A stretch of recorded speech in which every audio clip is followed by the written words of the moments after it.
নির্বাচন করব, বাংলাদেশকে পরিবর্তন করব, সোনার দেশে পরিণত করব ইনশাআল্লাহ। আপনারা দেখেছেন মুখে একটা কাজে আর একটা, আমাদের সামনে বলে একটা আর গোপনে যাইয়া বৈঠক করে আমেরিকার দূতাবাসে। মুখে বলে একটা আর যাইয়া গোপনে বৈঠক করে ভারতের সাথে। আমরা পরিষ্কার বলবো বৈঠক হতেই পারে, গোপন কেন? তাহলে সেই গোপনের মধ্যে ডালমের কুচ কালো হয়, এটা বাংলাদেশের মানুষ বুঝে গেছে। আর ধোঁকা দিয়ে আমাদেরকে ধোঁকায় ফালানো যাবে না। এই দেশকে রক্ষার জন্য, ইসলামকে রক্ষার জন্য যারা দেশকে ভালোবাসেন, আমরা মনে করছেন একা হয়ে গেছে, ঠিক না? আমরা একা নই, আমাদের সাথে আল্লাহ আছে, আমাদের সাথে সম্মানিত উলামায়ে কেরাম আছে।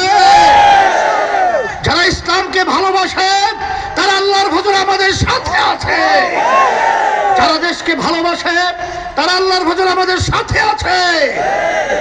আমি সারা দেশে সফর করার পরে যারা দেখেছি, যারা নাকি দেশকে ভালোবাসে, ইসলামকে ভালোবাসে, যারা এই দেশের কল্যাণ চায়, মানুষের মুক্তি চায়, তারা ইসলামী আন্দোলনকে তারা সাদরে আন্তরিকভাবে গ্রহণ করেছে।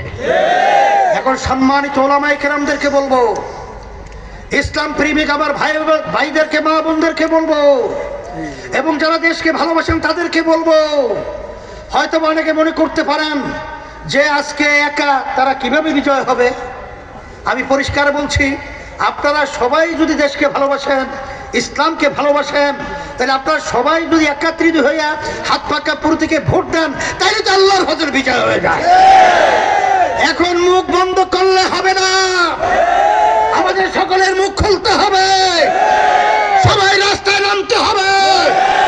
হাত পাকা প্রতীকে ভোট দেওয়ার জন্য আমার ভাইদের কাছে, মা বোনদের কাছে দাওয়াত পৌঁছাতে হবে, দেশকে পরিবর্তন করতে হবে, এই বাংলার জমিনের ভিতরে কবর রচনা করতে হবে।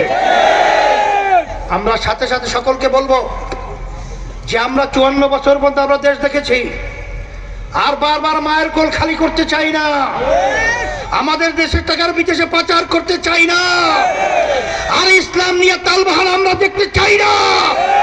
যদি এর থেকে মুক্তি হতে হয়, আসেন আমরা সবাই একাকার হয়ে, আর বেশি দিন কিন্তু বাকি নাই, কয়েকদিন পরেই জাতীয় নির্বাচন। আমরা হাত পাকা প্রতীক বাক্স বাংলাদেশে একটা ইসলামের পক্ষে, সেই বাক্সের নাম কি? ইসলামী আন্দোলনের পক্ষের বাক্স হাত পাকা একটা ইসলামের পক্ষে বাক্স। আর কেউ ইসলামের পক্ষে বাক্স দাবি করতে পারবে? যদি নাই পারে, তাহলে আমি সকলকে আহ্বান জানাবো, আল্লাহর ফজল করমে অনেকে মনে করেন যে এরা যদি ক্ষমতায় যায় কি হবে।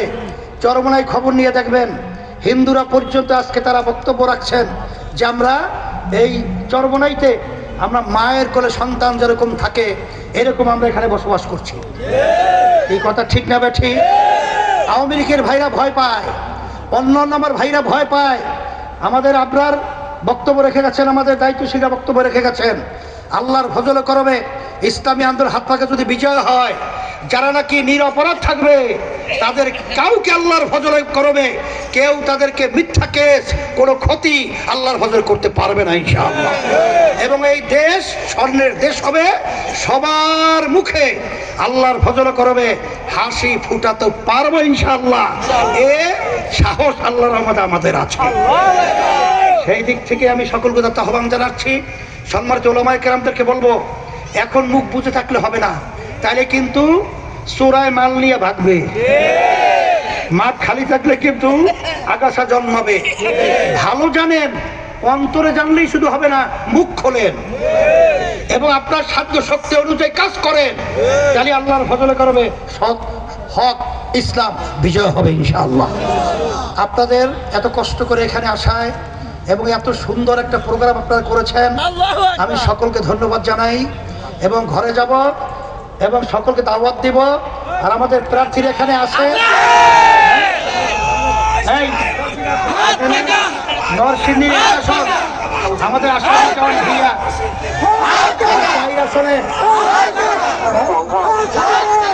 প্রধান।